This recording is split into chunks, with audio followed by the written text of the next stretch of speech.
Hey folks, Jeremy with Dragon's Breath Glassworks. We're going to make a beer mug for you today. We are at the Suncoast Ren Festival down here in Sarasota. I've got my pipes warming up. We're working out of the Little Dragon today. It only holds about 15 pounds of glass, and we've already used about 5 or 6 pounds. So we're going to test its limits by trying to make a beer mug. I'm going to start this off by taking my pipe, going into the furnace, and winding up my first gather of glass. I'm going to color it by dipping it in the chips of frit that I have down here.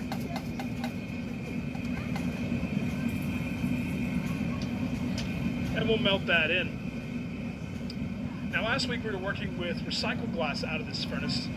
Today we're using a fresh batch of Bowman nuggets to get a nice clear melt. And I was surprised at how well this was working.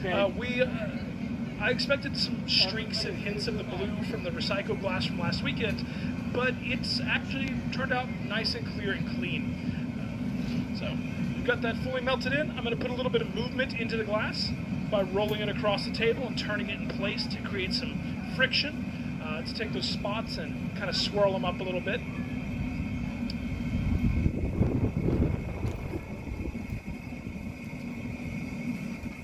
I'm going to blow into the pipe now, trapping the air inside with my thumb. That pressure is going to build up. It has to go somewhere. That air is heating up and expanding. My thumb's not going to move, but that glass sure does. It gets pushed out of the way, giving us a nice bubble at the end of the stick. Now I'm going to stretch this just a little bit. I don't like this round shape. I like a longer shape. So I'm going to give it a swing.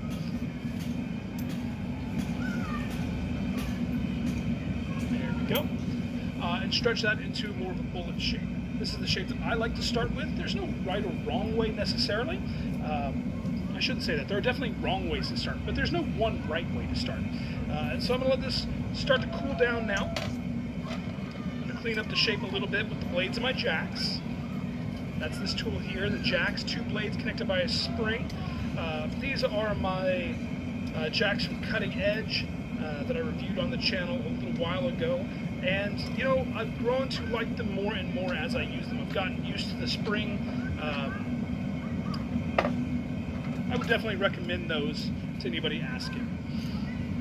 So I'm going to go back in the furnace now, get more glass on top of this, and then shape it up with just ordinary newspaper that I've soaked in water.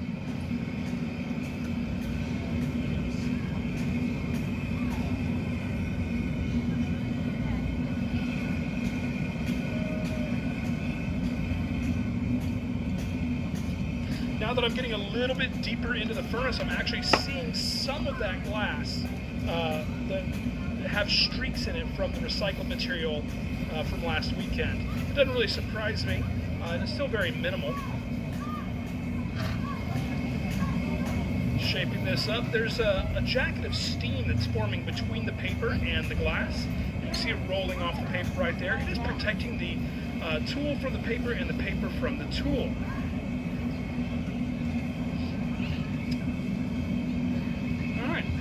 Anytime you shape glass with any tool, especially wet, when you're going to cool it down. So I'm going to go back into the furnace, reheat this so I can finish shaping it up.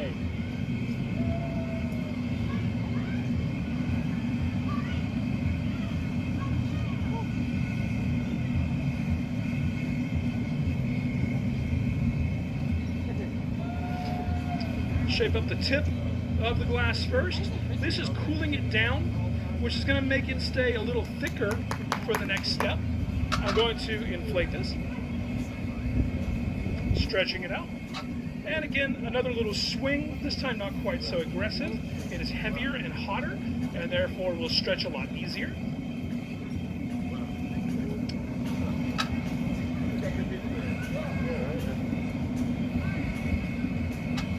Inflate that one more time. I'm going to squeeze a line into the glass here.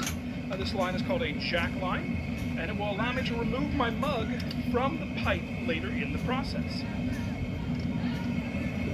I'm going to tighten that down a little more. That's not the greatest jack line.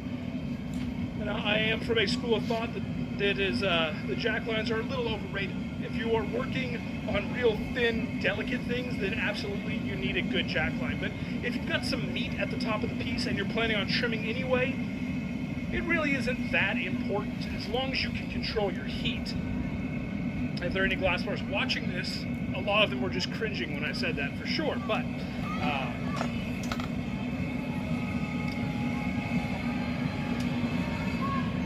if you want to make fine, delicate things, jack lines are critical.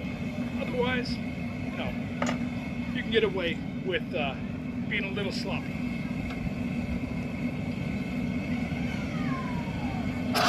Inflating the bottom of our mug.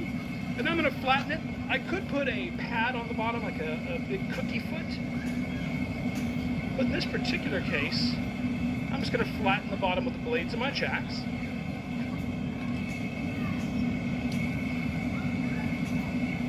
There we go. All right. So now we're going to transfer this off of this pipe onto another pipe called a punty. And I'm going to warm that punty up. My punties are counterweighted, so I don't start to heat them until I need them. Otherwise, they tend to fall off the pipe rack.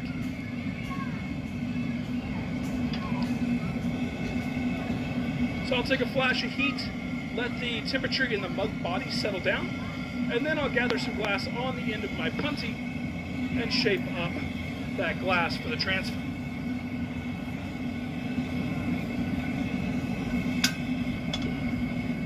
One more flash of heat, then I'll hang the mug body up while I form the body of the punty.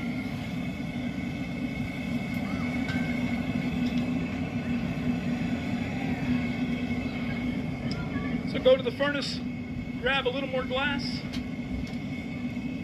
I'm going to shape that new glass into a dome. I usually let it run down the pipe and then pushing forward, evening it out. Some people like to really take a long time to shape their punties and then take a flash heat afterwards. I like to do them in one heat. Again, it's personal preference. Stay. Little puff to cool just the very tip. Stick the punty on. Very light stick, tack fuse, and then a little drop of water on our jack line. A gentle tap and it's going to pop right off.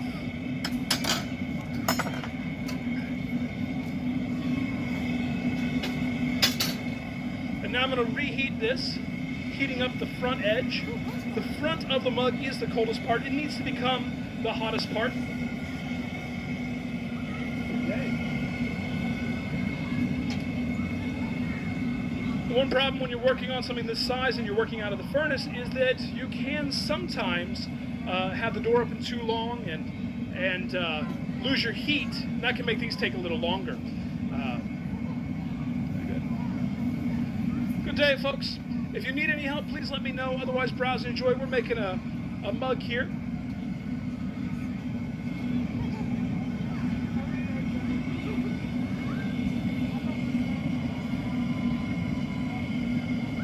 So I'm going to take a moment to check the opening and trim away the excess glass on the front edge after I thin everything out if it needs it.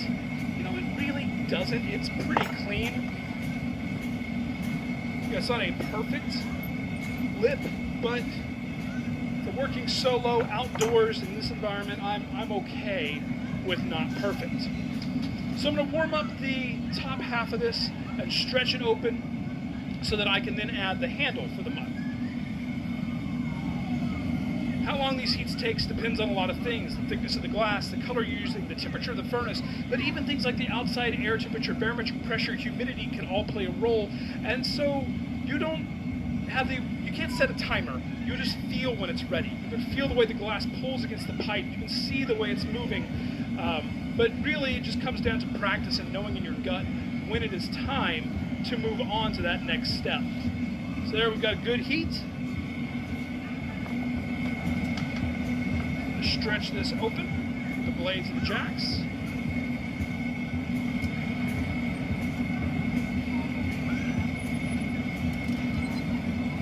You might hear a little squeaking there. That's because I did not lubricate the blades of the jacks well enough. We use beeswax here, and I really probably should wax them. Just run it across that wax. All right, it is now time to add the handle for the mug. This really is the trickiest part. you make a mistake here, you're starting over from the beginning. So take a flash of heat. I'm going to hang this up where it will stay for a moment. It's going to take me 2 gathers of glass to get enough glass to make the handle that I want to make. I could do it in 1, but then I would really kind of rush the form, and I also need to do a few things like pick up the tools I need and get them set to the right places. It's best to prepare your bench in advance for the piece you're working on. I often forget to do that.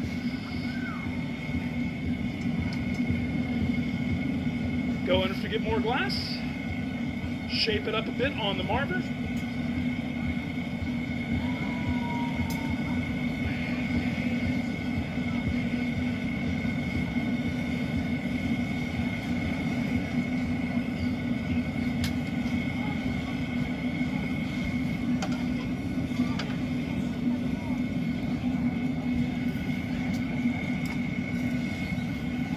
Using these 2 together.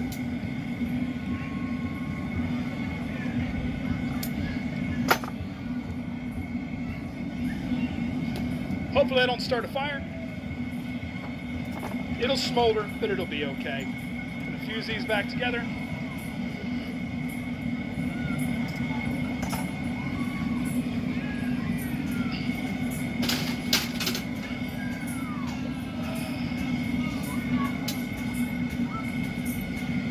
And back into the heat. Now that punny is gonna start to crack and pop, and hopefully not fail completely.